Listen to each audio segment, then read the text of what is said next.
Vedi che tu hai messo da parte. Ascolta, cosa ne pensate del Milano che viene in vacanza qua? I coglioni. No, questa la cancelliamo. Questa la cancelliamo, questa.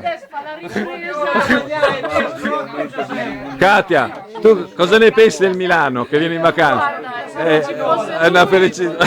Con questi uomini Simo, guarda, voi siete le uniche, guarda, veramente, che mi apprezzate. Sì. Ha saputo che c'è la camera rossa attivo. Sì. Carla, certo che da Robbie Williams a Brando Hardy, certo che ce ne passa, Katia, basta umido stasera, c'è qualcosa da digerire l'umido? Però da me fa una grande